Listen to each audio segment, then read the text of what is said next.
You're listening to the Useful Science Podcast, produced in collaboration with the Moorhead Planetarium and Science Center. This week, we're talking about the science of temper tantrums.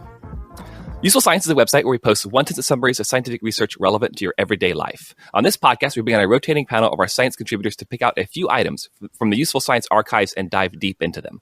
So while the website gives you the short, tweetable version of scientific research, our goal here is to give you the full story. Let's meet our hosts for this week. Hi, I'm Cindy Hevington. I have a PhD in neuroscience from McGill University. I am the host of the Curious Neuron Podcast and founder of CuriousNeuron.com. Hi, my name is Ian Mahar, and I did a PhD in neuroscience at McGill as well. And I am currently doing a postdoc in neurology at Boston University, mostly studying psychiatric features of neurodegenerative diseases. And one thing you might have noticed is that Cindy and I have one affiliation in common. We both did our PhDs at the same time and place, which was the neuroscience program at McGill University. And it was super awesome working with Cindy there. And it's been just really great to catch up with her very recently about this podcast. But I'm really curious about what you're doing now because it's super fascinating to me. I don't know any other neuroscientists that have taken the path that you've gone. And I think the site and podcast you're doing is super awesome. So both for me to catch up and for our audience, because I think they'd be interested in your stuff if they're interested in ours. Can you just take us a little bit about what you're doing now and what your site is all about and who might be interested in from our audience? Of course. So actually, not only did we go to the same university and we're in the same program, but we volunteered for the same program called Brain Reach. And this was an outreach program where we went into different schools and taught, young kids about the brain and how it functions. And I think it's when I was doing this outreach work that I kind of became more interested in the knowledge translation aspect of science and academics. And I wanted to take this and create some sort of job around it or my life around this aspect of it. So I left academics and I launched the Curious Neuron website. And what Curious Neuron is that it's research-backed information about child development and education. So it takes anything that you need to know about children between the ages of 0 to 18 years, and whether it's mental health for teenagers, what you should do for, to entertain a baby, what kind of games you should play with them, how to help them with language development, and how to help with temper tantrums. I look and I sift through the literature and take what's relevant and make it accessible for parents through the blog posts and through my podcast now. And that's what I've been doing. We haven't seen each other for a few years, but it's, that's what I've been working on. And now the website has over 25 different specialists, including researchers and graduate students who write blog posts for the website. And we're just trying to add more articles to it. And then with the podcast, I'm interviewing people who specialize in pediatrics and education. And I always try to back up what they're saying through the literature. So I'm having fun and still, reading some science articles. That sounds really exciting. I've listened to the podcast. I think it's really amazing. I'm really psyched you're on this podcast. And if there's anyone in our audience that is interested at all in parenting neuroscience, parenting tips, I think this is the great place to go. I honestly think it's thank you. Yeah, I think it's really cool, and it's a great dovetail. I mean, we both done a lot of science communicating and neuroscience stuff. This is a really cool application of the training aided. So I'm really excited to see how this site takes off. Thank you. Thank you so much. Hi, my name is Cameron Spencer. I'm not a scientist. I'm the token non-scientist. I work on the Useful Science website. Ian, how big is the McGill contingent on the Useful Science team? Seems like there's a whole bunch of you guys. Yeah, so we have a ton of McGill folks. Actually, I got recruited or indoctrinated or whatever into Useful Science.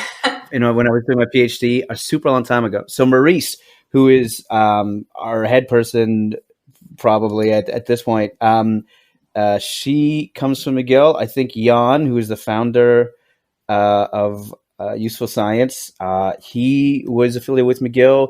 Kevin Nybert, who you've heard a lot on the podcast, he's from McGill. We've had a few people. And actually, I told Maurice that she would probably enjoy getting in contact with Cindy a long time ago. And I think that might be how we got to today. Exactly. Yeah. Maurice actually is down in Boston, also doing a postdoc here as well. So we were all sort of interconnected in this, mostly McGill, but also Boston, a little bit New York kind of connection. And then Cameron is representing the whole West Coast. And I got in touch with her, I think it was about 2 years ago, and where I got in touch with you, and I was trying to figure out, okay, what can I do with this, blog, and how can I reach out to more parents? And you suggested the podcast, so thank you for that. And it's been great. I'm glad it's worked out. I listened to it. I thought it was amazing.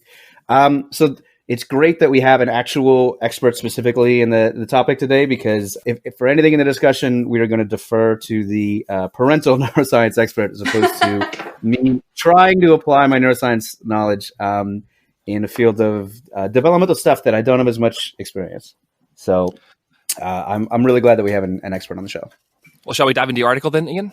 Sure. So a lot of what we're talking about today has to do with emotional regulation in negative situations. And my article also deals with one of my favorite topics, which is scientists being jerks to kids in order to learn stuff. So the article I wanted to talk about is called You Can't Always Get What You Want, Effortful Control and Children's Responses to Undesirable Gifts, published in the Journal of Psychological Science. And actually, Josh from our podcast team found this one. So credit to Josh. Thanks for finding this article. The findings are pretty simple, but the concepts and tasks involved require a little bit of context. So I'm just going to take a couple minutes to sort of set the stage for it. So the idea of effortful control is that it's the ability to suppress one automatic or dominant behavior in favor of an alternative behavior. So instead of doing X action, you would do Y. If you hit your thumb with a hammer and you want to swear or throw something, you might instead take a deep breath or say something inoffensive instead. I think, Cindy, in one of your podcasts, you said there's you talking about temper tantrums, and there's a word in your house that's okay to say when your child gets frustrated. Potatoes. Yeah, that's great. So instead of swearing, you would say potatoes, right? Instead of an F-bomb, Exactly, yeah. So this could be particularly important for emotional and social behaviors. And the ability to exert control over emotions is something that develops during childhood. And it sort of comes in stages. It's initially purely reactive, right? So something happens and there's an automatic response without really any attention processes that sort of get in between an event that provokes a reaction and the actual emotional response itself. So effortful control can be active or it can be passive. So you might inhibit the active behavior of chasing a ball into the street, which could be really dangerous. Or conversely, you might overact your instinct to be shy or freeze and instead go socialize. So it sort of works both ways. And these authors wanted to see if the extent of a child's effortful control skills predicted how well they do on other tasks. So they wanted to see if it would affect if it would be related to their ability to control social behavior. So to do this, they used a task called the disappointment paradigm or mistaken gift paradigm. And so this is where kids are given gifts of varying desirability in front of an observer. I think that all parents should apply these paradigms to their everyday life, honestly. I was going right, just looking over all these paradigms with yours and with mine too, and the tasks that they use. We should all just test it out a little bit, just right. See how our kids reacted. So we can find out later from Cindy if being a neuroscience parent is basically her doing experiments on her kids all the time. Yes, it is. But if you want to try this at home, you actually, in addition to giving your kids, maybe some things to talk about in therapy in several decades, you also might be spoiling them because you end up giving them a lot of gifts. But the gist is you're given gifts of varying desirability that with someone watching and sort of, that's a social component, and then they have people coding it. So we have this, we want to have positive emotion like smiling and appreciation when giving a gift. This is like it's somewhat general social norm, right? So even if the gift is awful, we're supposed to say something positive or display positive emotion like smiling. And we're supposed to do something to show appreciation, which is just smiling and saying thank you, regardless of how awful the gift is. And so the big key of the task is really, how do you assess the kid's display of emotional response for the bad gift? So you're basically taking data from both reactions, but the one you're really curious about is when they're not really psyched, well, how do they sort of react? The idea would be that the person doesn't betray the fact that they hate the bad gift, right? So before these studies, we knew that kids got better at this task between the ages of about 6 and 10. So there's probably some brain development specifically in that window that contributes to what we're trying to assess. And we also knew that even preschool kids as young as 3 would try to adjust their behavior in response to the bad gift. So they weren't just merely reactive. There was some amount of effort for control there. They weren't just, oh, this good gift is good, oh, this bad gift is bad. But we didn't really know much about effortful control in preschool kids and how it might be related to this task or socially appropriate behavior in general. So that's the setup for the study. They found 62 3 to 5-year-olds, so preschool age kids, boys and girls, and the kids got 3 small toys for their participation, and parents got $20. And the gist of the study was to first measure their effortful control with a giant battery of tests. And so they have just basically one idea of how the effortful control is of these kids, and then also run the disappointment paradigm and examine the relationship between the two. So just a little bit of methods info. To get this score for effortful control, they did 7 different tasks, and they sort of put all the scores together for like an overall judgment of how their effortful control behavior is. So basically, their behavior on all these different tasks was really highly related, and they put all the scores together to say this is a kid with high effortful control or low effortful control.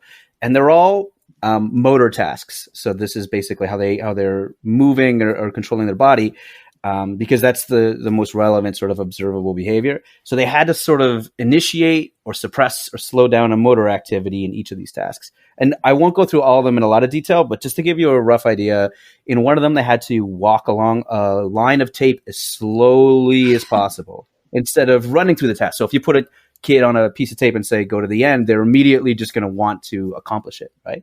In another task, they're given a pencil with a little turtle on it, and they're told to make the turtle walk as slowly as possible around a drawing of a house, which is pretty adorable. Or they were asked to draw telephone wires as slowly as possible, or draw lines between shapes. And the last 2 tasks where they had pinball machines where they would pull the lever back, but resist the urge to release it until they get a proper sign from an experimenter. So they really want to let the lever back go and have it the ball fly up into the pinball machine, but they are instead inhibiting that behavior until they get the right signal, right? They're all about patience. Is there a reason for that? So it's interesting to call it patience. I hadn't thought of it as patience, but I think that's a pretty accurate way of doing it. It's sort of, so some of them are about performing an action, but doing it with inhibition. Yeah, exactly. Like restraining yourself. And some of them are just full-on restraint where it's like you really want to let go of that pinball machine. So I was going to say, maybe I don't have a good understanding of what effortful control is. Sure. Like if that, like they didn't ask the kids to eat broccoli or something. So the patient, so when we're talking about Cindy's study a little bit later, some of that stuff has to do with patience, right? Like the kid is sort of in a boring context and they're waiting for something. Patience can be sort of in a context of effortful control when you're inhibiting one thing with a patient response, or it can be super passive. So you're basically just waiting for something to happen. So if I was restraining myself from completing a motor activity, like letting the pinball machine lever go, that would be effortful control. I would also say that that's probably a patient kid in a pretty colloquial way and probably not be wrong, but it's specifically in a context where you're replacing behavior X with behavior Y. And in terms of the motor tasks, it looks like a very patient kid, but it's specifically contrasted with what their normal behavior is. So if their normal behavior is to draw normally and you make them forcefully do something else, that's effortful control. Patience could be, I'm waiting for a bus. There's not really any effortful control there because it's basically you're not necessarily getting rid of one behavior and putting it in another one. But I do think that describing it as patience is probably the most succinct way without being too inaccurate, because in most contexts you would say that showing effortful control is very much analogous to patience. Which is fun. It's funny. I never thought of it that way. Does that make it clear, Cameron, or more? Yeah, I'm curious where the undesirable gifts come in. Right. Okay. So I'm getting that's exactly what I want to talk about. So the disappointment paradigm goes like this: in a completely separate series of tasks, the kids rate 8 toys and 4 pairs of books, And then they get a gift wrapped box containing their favorite toy. So the one that they've already indicated is the best of that group. And the experimenter stays completely silent and neutral for 20 seconds. And the kid's reaction is filmed, which seems hilarious to me because it's such an unnatural way to give a gift. It's basically, I would be very unnerved as a child or as an adult if someone gave me, and the paper was very explicit about how this is, but like the person stays completely silent and they have a neutral expression. So I would be very freaked out if someone gave me any gift in that way. But I mean, 20 seconds is an enormous amount of time. If anybody just sat there without expressing anything for 20 seconds, you'd be terrified. Exactly. So like if we inserted 20 seconds of silence, people listening would become uncomfortable.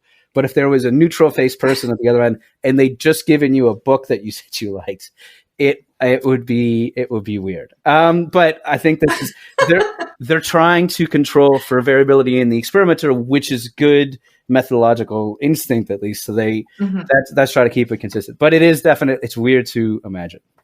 So that's the first stage. Then the kid does some more rating and they're given another gift wrap box, but it contains their least favorite toy. And then again, the experimenter stays totally neutral while it gives them a gift that the kid has just indicated they like the least. And the kid's reaction is filmed again. And then they swap the bad toy for the kid's second favorite toy. And what I like about this is like, not only is it a nice thing to do, they've already collected the data, but it makes me wonder if an ethical committee was reviewing the study and they're saying it's too mean to give them a bad gift, or it looks too much of a jerk move to be like, I know you said you hate this book, but now you have to take it home. So I thought maybe it was like, maybe ethics committee is like, you can't let them have the bad toy. You have to give them a really good toy at the end. Yeah. Probably, yeah. So the researchers, like much later, these researchers are watching the videos and they code for positive and negative emotion, smiling behavior, surprise, disappointment, disgust, and anger. And they also scored something called emotional regulation, which is important. So this takes into account the kids' overall emotional displays. So, some kids are big positive, some kids are not as positive in their reactions, and you want to sort of account for this. So this is basically subtracting the emotional scores for the bad gift for the emotional scores for the good gift. So it's almost, you think of like the difference in reaction, which is sort of like the most prominent when you're trying to look for effortful control effects, because you want to see if there's a difference between the two. Not necessarily do they get super happy about the good gift, but what's the difference between the two? So this is, just basically to take into account some kids have more naturally positive or prominent emotional displays. And to correct it, they compare 1-to-1, the good to the bad in the same kids. So the results are actually pretty simple. Overall, in terms of the emotions that are shown, unsurprisingly, there's more positive and less negative emotion for the great gift. It would be kind of weird if that wasn't the case. There wasn't really any differences between boys and girls across any of the measures, which may or may not be surprising. The authors were kind of surprised because earlier kind of similar studies showed sex effects, but it was really, when you look at the data, it was really consistent between the two, which is sort of like, I didn't know how to interpret that. I don't do a lot of developmental stuff, but I sort of think of, it's normal to see sex effects between boys and girls, or I always work in adults, like men and women, but I don't think about that so much in terms of developmental stuff. But in this case, there really wasn't any difference between the boys and the girls in terms of the emotions that they showed or the differences between the two conditions. But the older kids had more effortful control, which is not surprising. So it kind of develops as you get older. And the main finding is that effortful control, so from the motor tasks, which are totally separate, was related to the regulation of their emotional display. So this is specifically the difference in positive emotion between the good and the bad gifts. So kids with a lot of effortful control also showed more similar positive emotion between the good and the bad gifts. Or you can think of it the other way, where kids with less control showed more of a difference. So this also seemed to be independent of the effective age that I mentioned earlier. So it's specifically not due to the fact that older kids have a little bit more effortful control. Now, in terms of how the authors interpret this, they talk about how social behavior involves a lot of overriding of natural emotional reactions and replacing them with something more socially acceptable. And effortful control can play a big role in that. So one important thing that they stress is that, if kids have emotional issues that get in the way of socializing, even things as simple as like irritability, effortful control can compensate for this if they have enough of it. So basically, if they have an instinct to sort of be irritable or grumpy, and they're able to have this attentional resource, they can sort of correct for it. And so it might actually be a good multi-tool to develop or to have a lot of, and sort of compensate for emotional instincts that get in the way of socializing, especially for kids. And this might actually, this is just speculation on their part, but it might be especially important for motor or physical behaviors like smiling at the right times. But what we're always concerned of on this podcast and our website is basically what's the usefulness or application of these findings. So let's really briefly talk about that as the last thing. Hey, before you do that, can I ask a question, Ian? Yeah, sure. Of course. Maybe you already said this, but how did they quantify their reactions? Or did they? So that's a really good question. So they quantified all the reactions. In order to do these statistics, they had to come up with some way of quantifying it. And that is a bit complicated in how. Basically, they have using criteria that are set up in previous studies. They basically have experimenters that are watching these videos, ideally in sort of a blinded manner, although I didn't see anything about the experimenters being blinded between which good or bad gift they were looking, which kind of bothered me. I would hope they would do that. They'd have to be, right? I mean, how could you possibly not blind them? Yeah, so I was hoping they would talk more about that aspect of it, but they didn't mention the type of blinding that they would have. But they had a series of researchers that were doing these codings, and obviously this is somewhat subjective, right? You're looking at something that is maybe the most subjective thing is our emotions, and then putting a 5-point Likert scale.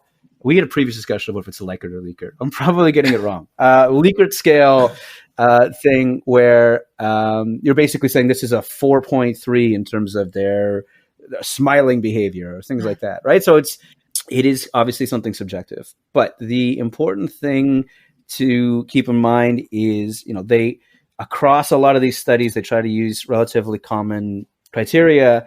And what they often do is they take multiple researchers and they look at the agreement between them on how they score these behaviors.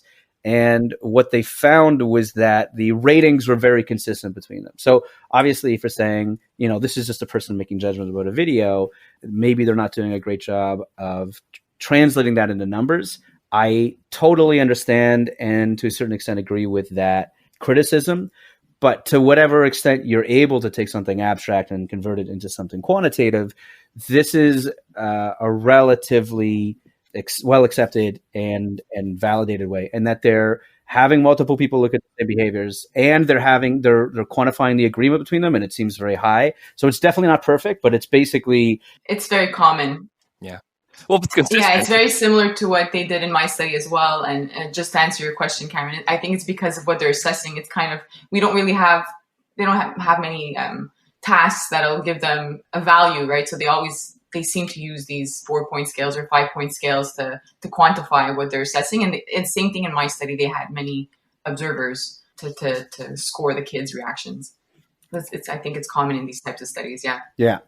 Did they talk about which strategies they use in terms of emotion regulation? That is a big factor in your study, which is definitely a relevant question. They have one variable for emotional regulation, and their idea of emotional regulation in this context, like specifically, they have 2 points of time, and they're comparing between them. Is emotional regulation is related to the difference between good gift and bad gift. So the overall emotional display score from the undesirable gift subtracted from the emotional display score from the desirable gift. Mm-hmm. So then they computed it differently for positive and negative emotion. So basically there's it's an overall different score between bad and good. Okay. If the kid also kind of like so I'll let you go. Sorry, go on, Cameron. So you're talking about what strategies the kids are using to regulate, to like self-regulate. I think they could have gone into greater detail when it comes to that, right? Because in my study and in other studies as well, they'll often divide it into 4 categories when it comes to emotion regulation strategies. So we have the self-comforting one, which the child might suck their thumb or twirl their hair or any of those auto-manipulative behaviors. Then you have the help-seeking one, which they might go to towards the adult or the parent want to sit on them or pull in their shirt. So they're seeking for their help. There's a distraction as well. And then the fourth one is avoidance, right? So just you're mad about the gift. You didn't get the gift that you wanted. So I'm just going to turn around and walk away kind of thing. So there are different, Sure. It would have been interesting to see which type of strategy they implemented when they were disappointed and when they saw that gift that they didn't want. That's really interesting. So I think this is a huge feature of the study that you're going to be talking about. Mm-hmm. And I think the difference between this experiment and that experiment is that the time window for behavioral response is real narrow for this one. So basically there's the overall time is 20 seconds, but the emotional response is probably, a tiny fraction of that. And so what the kid is going to be doing is probably they're showing one facial expression in terms of and also they're in the middle of taking a gift, unwrapping it and interacting with the object, right? So you're getting time to assess, their facial expression immediately after, and they're probably not showing a lot of other behaviors. But I think if there was an additional if there was commentary on other behaviors the kids showed, especially in the negative context, that would have been really interesting to see.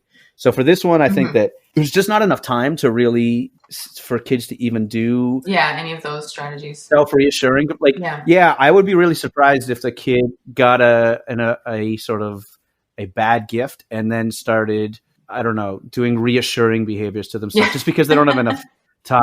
But it's a really good point, because in your study there's a lot of relevance for that, because they're leaving them in a high chair for a certain amount of time. It's longer, And kids are going to fidget, kids are going to react. So I think that you're asking a really important question, in that these kids are probably doing different strategies, especially cognitively, to fix their response. The only problem is, I think it's kind of inscrutable, because it's mostly going to be cognitive, because it's sort of like, what's their reaction to these kids, and can they suppress their emotions of disappointment, disgust, and anger?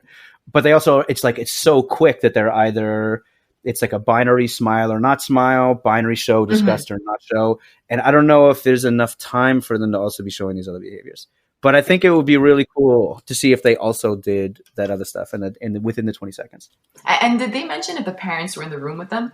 I think that the parents were not in the room, because when they described the context, they mentioned the experimenter, but I do not think the parents were actually in the room. I wonder if the reaction would be different.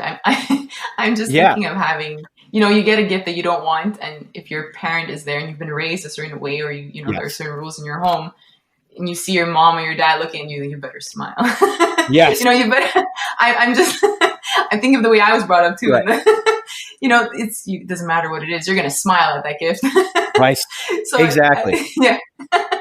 So there's more social pressure, especially with the parents. Yeah. So I think that's a really good point. I bet one thing and it would probably be interesting, but kind of screw up the study, if the parents are in the room, because I'm not a parent. This is just another reason why an area where Cindy is more of an expert than me. But what I would guess is that in uncomfortable or challenging or awkward social situations, I bet all those kids are going to look directly at their parents for cues, like, oh man, what do I do? And then you're basically measuring a different behavior of like reassurance seeking from parents. And then it's like, it's probably cool, but it's a different study than this one. Yeah. Yeah. But as far as I know, the parents weren't in the room. They were off spending the $20 they got or something like that. Okay. Interesting. So the thing we always talk about on the podcast and our website and everything else is sort of about the usefulness or application of our findings. So I wanted to just talk about that for a minute. It's kind of unclear, at least from these results, whether effortful control can be trained or improved intentionally. So maybe it's like a muscle that you build up, or maybe instead it's just a trait that unfolds on a certain trajectory and you can't really do much to influence its development. So to the extent that it's trainable, it might be useful to do so, especially for young kids with difficulty socializing, as it might help compensate for issues like shyness or impulse control. And poor emotional control might cause or exacerbate social problems. So looking at other studies, kids from homes with less conflict have better ratings for effortful control. So minimizing conflict in the home might be a good start, as well as this is going to be sort of psychologically buzzwordy, but secure, affectionate parental responsiveness has been associated with good effortful control. So these are basically types of parenting that are consistent and loving parental responsiveness. as well as responses that show discipline and autonomy support. So across the board, like these really look like a wide, this is what different studies are saying about effortful control. I mean, you can interpret that really broadly. That's a lot of different positive things that parents do, but it's basically good structure while also being consistent in your parenting and showing affectionate responses to your child's behavior. But even if we use the example of two siblings playing with toys, and if one sibling, so let's say the younger sibling, takes a toy away from the older sibling, there's going to be a reaction, right? This is what happens. We've done it with our siblings, and we see it with our own children. And I think when it comes to effortful control, it's like you said, that positive aspect or that behavior where we sort of model and we help guide them in terms of what they need to do in these situations. So if you're in that situation and one child, reacts by screaming or throwing themselves on the ground and because a toy was taken away from them, if you remain calm for them and you help them out and you're consistent, like you said, then this can help them learn to control their emotions and to inhibit certain reactions that they'll have in these situations. And also, I think, when it comes to effortful control, there's also an aspect that you mentioned, the patience, but you also said, inhibitory control. So if we think of the game Simon Says, Simon says, touch your nose. And if you don't say Simon Says, then you don't touch your nose. I play that with my kids, and I urge parents to play that with their kids as young as they possibly can, even if it's 2 or 3 years old, so that they start understanding the concept, because that is really hard for them to do. And I'm not saying that this will train them. There's no research behind whether or not, I think there isn't, but Simon Says whether or not it's going to help your child, but it will help them develop certain skills. And there is an environmental aspect when it comes to these skills that we're talking about that also all play a part in temper tantrums. It's hard for them to do because they want to touch their nose. If you've mentioned don't touch exactly. So what they have to, if I say Simon Says touch your nose, Simon Says touch your chin, then you touch your nose, you touch your chin, because I said Simon Says. If I say touch your cheek, your brain has to say, okay, she did not say Simon Says, don't do it. So you have to inhibit the action, but your brain naturally, as a child, even as an adult, your brain wants to do what the action's supposed to be. So you have to stop yourself from doing that. And that's difficult for young children, and they have to develop those skills. Got it. Okay, so this is really interesting, because this is something that I was really curious about, is like, to what extent do you think this sort of attentional process, this kind of effortful control, is trainable by a parent that is really trying to support it? So there definitely is an intrinsic aspect to it. Yeah. Like, do you think it follows a trajectory that can be slightly adjusted, like height? Or do you think it's like, if you were going to do, if you were concerned about your kids' effortful control, you were going to do behavioral interventions, do you think that this effortful control is the kind of thing where you could get a really good clinical response, like a good improvement in the kid from it? Yeah, so I can only talk from my own opinion, from my own, in my own home. In terms of studies, there isn't anything that has really assessed this per se. But yes, I mean, if you take everything that you've seen in the literature and you start applying it when a child is very young, so just let's say attention, they start to focus a little longer when they're about 10 months old. And if you have the awareness that, okay, these are all these cognitive abilities that will develop, but then I could help my child by giving baby puzzles, these wooden puzzles, to children under the age of 1. And then slowly, through scaffolding, like, you give one puzzle, you see that they're doing well, you give another one to extend the time that they're doing stuff. You're helping them develop their attention skills. And when it comes to temper tantrums, if you're also modeling, right? And you're modeling what you want them to do when they react. So if they're getting closer to 18 months, they're going to start reacting to things. If you don't give them what they want, they might get upset and they might cry and scream. So they haven't developed this inhibitory control yet. And they're starting to develop all these skills. If you're consistent with what you do, yes, I've seen it in my own kids, you can help them. But you can't start doing this once a child begins their tantrums around 2. It literally starts around the age of 6 months, where you're helping them with their attention skills, you're limiting screen time, you're helping them develop their sustained attention, which I'll talk about in my article. And I do think that there are ways to, when it comes to temper tantrums, to provide the tools that they need to help minimize them. Sure. That's great to hear. I mean, I in my very limited search of the literature, I got the same sort of thing where we don't know. And that's why I try to take the perspective and saying, if it's not something that we can modulate, like if it's something we can modulate, then these are ways that we might be able to train it. And this is why it could be beneficial. And along those lines, there's some on the biological side, which I don't want to get into too much. There's a little bit of this in Cindy's article too.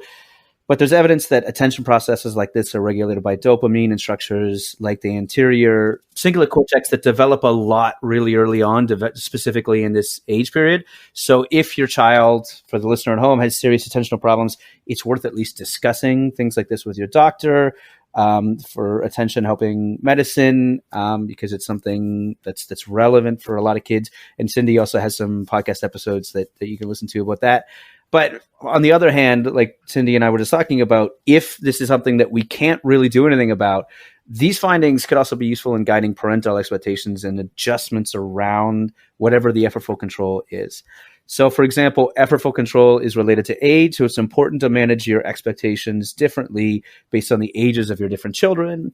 And if you notice your child has problems with effortful control or impulse control, it might help to understand that it could affect their social behavior, and that might be something to compensate for, and maybe adjust your educational goals to help with the socialization of your kids. That's the study.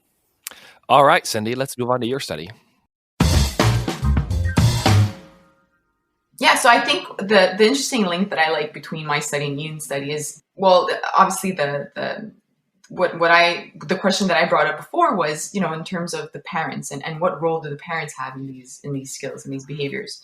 So the study I chose was sustained attention development during the toddlerhood to preschool period, associations with toddlers' emotion regulation strategies and maternal behavior. So what I liked about this is that they were also looking at the interaction of both emotion regulation strategies and maternal behavior with sustained attention. So Ian touched upon the biological aspects. I just want to give a bit of an outline of how attention abilities develop in children. So there are three systems, and the first one is as of birth. The first system is alerting. So if you think of some babies, you're like, oh, they're really alert. That might be your reaction or response to seeing them. And then between the ages of 0 and 6 months, you have a baby that will start to orient their attention towards things that they want. So that's actually, I think, a developmental milestone around 6 months. And then closer to the age of 2, they'll start to use these higher order attention abilities. So we refer to them as executive control of attention. And this is when they use voluntary control of their attention to resolve conflicts amongst their thoughts, their feelings, or their behaviors. And we've seen in the literature that sustained attention is linked to emotion regulation strategies, and also sustained attention is linked to behavior. But again, in this study, what they were looking at is both if there's an interaction between the emotion regulation strategies and the maternal behavior. So the goal of this study was to examine the role of maternal behavior in children's emotion regulation strategies in the development of children's sustained attention. So they looked at 343 children. They assessed them at 2 time periods. So it was a longitudinal study, both at 2 years of age and then again at 4.5 years of age. And they assessed sustained attention using a television task. So they watched TV for 5 minutes, and it was a videotape called Spot, which is a short story about a puppy that explores its neighborhood. Now, I don't know if you want to get into it now, but I think in terms of sustained attention, I don't necessarily agree with this task. I think there has to be some sort of element of boredom, or, not when you're watching TV, you're being stimulated and you're watching something, it's interesting.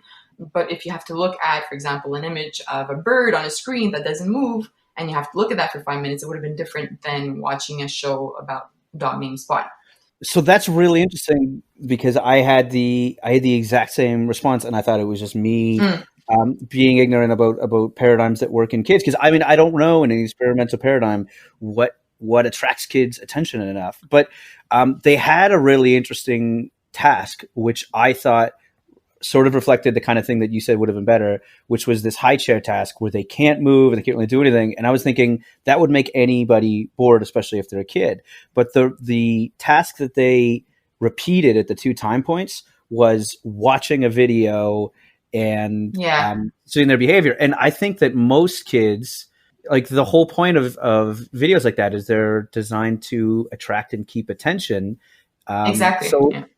So they would mostly be, the majority of the behavior would just be fixed, like the like fixed gaze watching. It's basically not any weird behaviors. The only advantage I can see of measuring boredom on an interesting task is because you've pushed the threshold up so high that like everything that you're observing as boredom behavior is probably a reflection of, like really sort of aberrant boredom behavior because the kid isn't supposed to be bored. But really the whole cool thing about the study is that like it's really important to look at kids longitudinally because they change so much. So when I saw longitudinal, I was like, oh, this is a really cool, important aspect of the study. But they only repeated one task and it seemed like the least relevant. I know. So I guess the reasoning is that you can't do stuff like high chair tasks in kids that are older, maybe, but I don't know. But they still could have done the other tasks. So yeah. I don't agree with that aspect of the procedure. And the thing is that they explained that apparently there are some studies, I haven't seen these, but studies that do claim that for toddlers, so the age group was 2 to 4.5, right? So at 2 and 4.5. And they said that this age range, there are certain tasks that are used in sustained attention. There's a block task for babies that are, I think, about 10 or 18 months of age, where you just place 3 blocks in front of them and then you see how long they're focused on these blocks. So them looking at the blocks is considered maintaining their attention, playing with the blocks. But then when they look away and their gaze is turned towards something else, then the sustained attention has been stopped. So they do that with small babies, but I was surprised that they didn't do a certain task with older kids. But they claim that research suggests that this might not be a good task for this age group. And the thing is that with this television viewing, there are some studies on attentional inertia. And when it comes to this hypothesis, they claim that at the beginning, you'll look at the TV and you're engaged. And when you start looking at the TV, you might look away. And then you'll look again. And then once you're completely engaged with what you're watching on television, then you're entirely focused and you're using your attention, skills. But also what's important is that they claim that your heart rate will decrease. And when it comes to sustained attention, heart rate does decrease. So I think it's because of this link that they used this procedure and they feel that it's okay. But I'm personally not like 100% for it. But that was their reason behind it. So I think it's the fact that the heart rate goes down when they're totally focused. That actually does. I think that definitely is plausible. We can probably find the Squat the Dog video and have the listeners check it out and see how bored they get as a comparison. Yes. So let's moving on. So they had their 5 minutes of TV viewing, and then they had a few tasks that created some mother-child interactions. So first they had 4 teaching tasks of 4 minutes each. And a teaching task consisted of something like putting a puzzle together. Then they had a free play procedure for 4 minutes. And then they had a cleanup task for 2 minutes. And so this was to monitor the maternal behavior and to see how the mother would react in certain situations with the child, and how then that was followed by 2 tasks to elicit emotion regulation in the children. The first one was the prize in the box task, which is similar to yours, where they would take a desirable toy and put it in a clear box. And the child was unable to open this box for 2 minutes. And I'm completely doing this with my children over the week. I'll put highlights on Instagram. But I've done the task where you put a cookie in front of the child. And I don't know if it's mean or not, but I've done this. And you tell them not to touch it. And I have a 2-year-old and a 4-year-old, and it was much harder with my 2-year-old. But if they don't touch the cookie for a certain amount of time, then they get 2 more instead of just that one cookie. Right. And so it's probably really difficult the first time. Yeah, it's difficult the first time, and then later. Yeah. I had a question. They understand the reward is better. Sorry, go on. I had a question with these tasks that I think you would know a lot more about than me. So this task, you brought up an interesting question from my study where you said, like, are the parents in the room? Here, the parents are part of the study, right? Yes. So the first thing, as someone that doesn't do research with young children and as someone that doesn't have kids, the one thing I always wonder about for these studies is like they're assessing the behavior of the parents. And I'm reading some of these tasks and like the parents know, the mothers know they're being observed. I mean, do mothers really play normally in an observed lab setting? Like, for example, they have a 2-minute cleanup task where these basically you have people in lab coats watching you and your kid clean up, and they're probably frantically trying to make sure that they and their kid are making sure that they clean up properly so they don't get judged badly on the clipboard or like I think a lot of us we would react differently if we're those nonverbal sure. Yeah, if we're being assessed. And I mean, like it's not just out of curiosity. Like it's really relevant to the study because they're sort of, I don't want to say judging, but they're assessing these behaviors of these kids in all these different settings. And I mean, people act differently with their kids in public and when they're being observed than they do at home. And especially if they're getting, they're getting quantified, their behavior is being quantified and assessed. I think it doesn't really, this is my opinion as a parent, and I don't do research in this field. I just read the research and I summarize it for parents. You know a lot more about the research. I've read the research. Yeah, I've read some. But I think what happens is that, so if you take, for example, cleaning up time, right? So they were asked to clean up, and if your child starts resisting and doesn't want to clean up, you might have those either nonverbal or verbal responses to them. And any response is a good response because you're still seeing how the parent interacts with their child. So if even if you're with somebody there, you're gonna want your child to clean up, and you're going to try to get them to clean up in the way that you feel is best. You might not be as kind, or you might try to be as kind, but they'll be able to see that. And so, and there's been research where there's certain over control of a parent too that's been shown to be linked to negative or worse emotion regulation skills. So whichever reaction they have. Right. We generally think that parents, when they're getting observed in an experimental setting, we've got enough data from other studies that says like, yeah, this is a pretty good reflection of how they're parenting at home.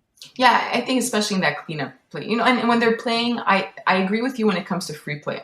So in the free play situation, they might play a little bit more than they would at home, or they might respond differently. And I agree that might not be exactly the same, but I like the fact that they included a cleanup task, because then you'll really see the behavior of the parent with the child. If the parent starts to pull a tantrum or to get upset, you'll see the reactions. You'll see the kid's reaction and the parent.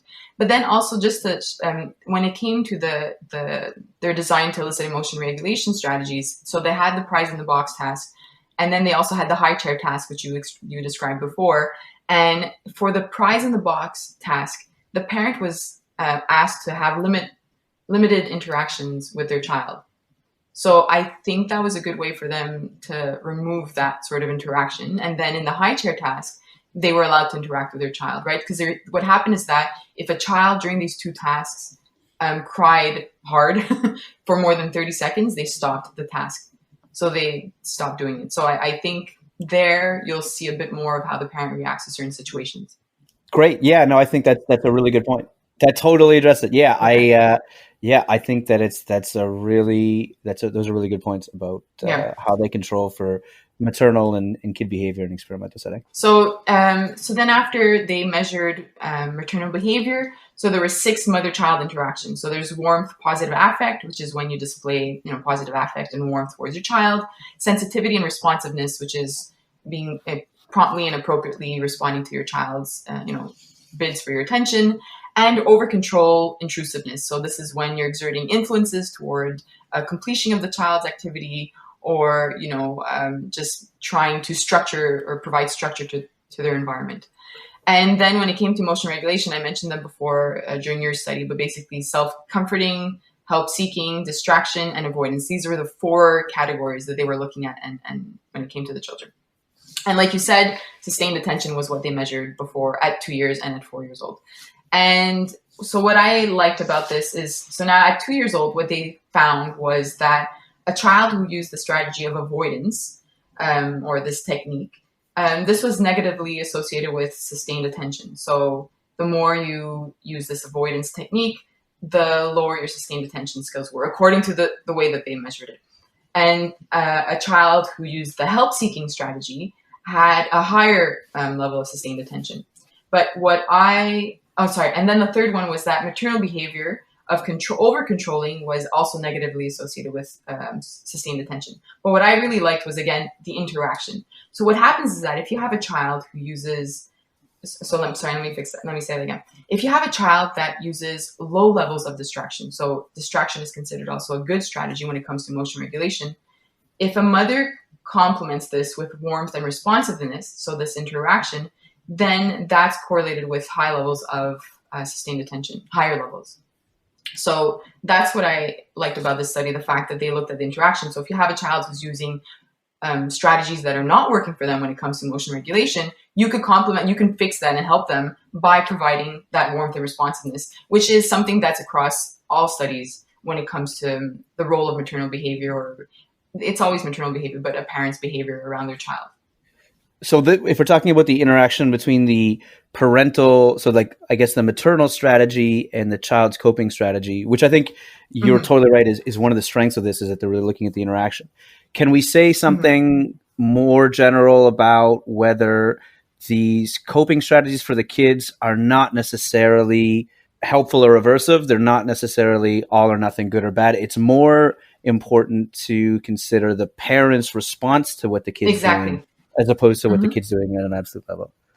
Yeah, exactly. And that's something that you brought up too as well, right? So that positive, nurturing kind of response to the reactions. And I think back again with parents that email me, and I had worked with a few people before, and it's so easy, especially when a child has, is not using a proper emotion regulation strategy or is having a temper tantrum, to respond by anger or getting upset. I gave you the blue cup. You asked me for the blue cup. I don't understand why you're flopping like a noodle on the floor when I'm giving you what you wanted. And it's research has shown that by being empathetic and responsive to them and coming down to their level and saying, I see that you're upset. I get it, but you asked for the blue cup. Is there another way that I can help you? Maybe just by being responsive to them, which is exactly what this study showed. And by being consistent in doing this, regardless of the strategy that they're using, they'll start to develop the skills that they need. So that sustained attention, which sustained attention will correlate to it's like it helps more with school readiness, and it'll build their skills later on if they develop this skill. So it's really a parent's behavior and our behavior that will predict and help a child in the long run. So one thing I always think about that always makes me very nervous is my background is mostly in psychiatry. There was this old idea a long time ago, but not too long ago, where we were telling mothers of autistic kids, the reason your kid has autism is because you did a bad job of parenting. And it was devastating to all these mothers that were out there, and obviously is not at all true, but it caused a lot of completely undue guilt and suffering on all these parents. And neither the study nor you are saying anything like this about these issues, but it does mention, the issues that these kids are experiencing can be related to ADHD and things like that in terms of their attentional focus. And so the first thing I want to make really clear is I don't think there's a lot of room for people to be saying for parents of ADHD kids to be anxious about whether their own parenting style is responsible or that sort of thing. I think that hopefully we've learned from all ideas and not shaming parents for their parenting styles, because it's largely outside of their control. They're mostly doing the best they can. But I think the flip side of that is that we can also say, if there are parents that are worried that they see these negative emotion regulation strategies in their own children, does this offer us an opportunity to sort of say, you're doing the best you can. It's not your fault, but to a certain extent, your positive maternal behavior or maybe parental behavior in general can kind of have positive benefits in terms of how their emotional regulation strategies get corrected and how that has positive benefits for how they deal with stuff as an adult. Is there a way to contextualize it more in a healthy way? Can we say that there is room for parents to look at these studies and say, all right, I'm not necessarily thinking that I'm responsible for my kids' attention problems, but the positive spin on it is there's these particular things that parents can do to be a little more positive about how they're influencing their children's attention. Yes. Sorry, and if I hope I didn't mean to say it in that way. If it came out that way, okay. Not at all. Not at all. Yes, it's literally the first thing that pops into my head when I read these studies. It's nothing at all about what. Yeah, you know what? And I think it's good that you mentioned that. And I because a lot of times when you show these studies, and what I do is I summarize, similar to what you guys do. I summarize sometimes in 1 or 2 sentences these studies about children, though, and parents will often feel that, did I do something wrong, or where did I go wrong? And it's not about that. So the study even mentions that it's not that negative. First of all, it's never a cause, right? There are always correlations. They're always saying, it's better if you do it this way or that way, but it's not causing anything negative in the child. So basically, like you said, it's that by being more responsive and showing more warmth, you might help the child develop these skills. It might be more beneficial to them. So it's in that nature. It's not in terms of causing anything in the child or anything negative in them.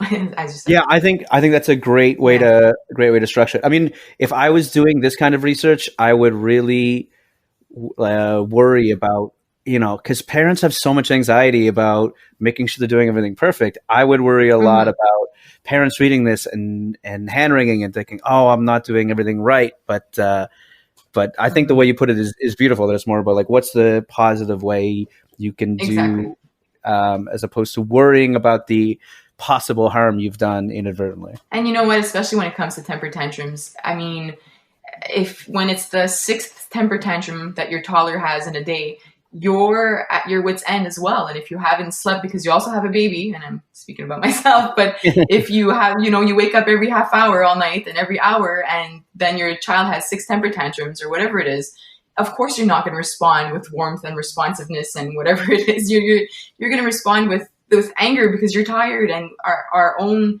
emotions and our own sleep behaviors will impact how we respond. And that's okay. It's part of being a parent.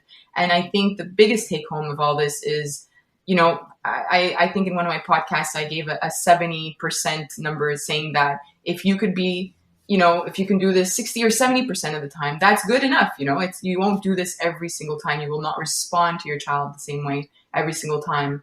But to be able to take the literature and take the science and to apply it as best you can, which is whatever it will be for you, then that's good. And you're being, you're applying the literature to your parenting skills, and that's fine. Yeah, I think that's a really excellent point. I think a lot of parents have a sense of perfectionism, and you know what? I think especially parents that have multiple kids, what I hear from them is, I got to be a better parent because the first kid, I was reading all the books and reading all the studies and trying to maximize sort of like weird, perfect asymptote of being the best parent. And then when I had 3 kids, I was like, well, they got fed, they slept, they're in clean clothes, check mark, the day was successful. Yeah. So it's about just reasonable expectations of not just your kids' behavior and also your behavior as an adult. Because the other flip side of it is that the kind of behaviors we're talking about in kids in terms of emotional regulation strategies, they exist in adults too. They just have different terms, but they're sort of the same kind of thing. Mm-hmm. It's true. And, it's like you said, no matter, we change how we parent when it comes to having kids. So I had 3 kids under 4 years, and, by the 3rd one, you're like, okay, whatever. You're, like you said, you're fed, you're good. They're all alive. They're all healthy. No one needs to go to the hospital. Exactly. They're all yeah. I just keep counting them. There are 3 of them in my house. As long as I have 3, we're good. It's a good day. Right. And we didn't lose one, And it's just really about trying to apply all this, not trying to apply, but understanding that in the end, we have to try to be, to show that empathy and that warmth towards those temper tantrums. And that's all that it is. Everything else will fall into place, but we really need to be as responsive as we can with them. Well, that's our show. Thank you so much for listening. You can give us feedback on this episode or anything else that we post on Useful Science on our subreddit, which is /r/useful science. You can, of course, email us. We always enjoy getting email from listeners, podcast@usefulscience.org. If you have any questions or any feedback, you can follow us on Twitter @usefulsci, and you can sign up for our newsletter on our website, usefulscience.org. I want to thank our editor from Moorhead Planetarium, Vivian Lee, and I want to thank the composer of our new intro music, Solomon Kraus Imla. My name is Cameron Spencer. You can follow me online if you want to on Twitter at Usonic. That's EUSONIC. And my name is Cindy Hovington. You could find Curious Neuron online at curiousneuron.com. And you could listen to the Curious Neuron podcast on either Spotify or iTunes. And you could follow Curious Neuron on Instagram, and you can vote for the podcast topics. And you can also send in your questions that I'll ask the experts in our podcast episodes. And I'm Ian Mahar. You can follow me on Twitter at IANMAHAR. Thank you so much for listening. I hope you have a very useful week.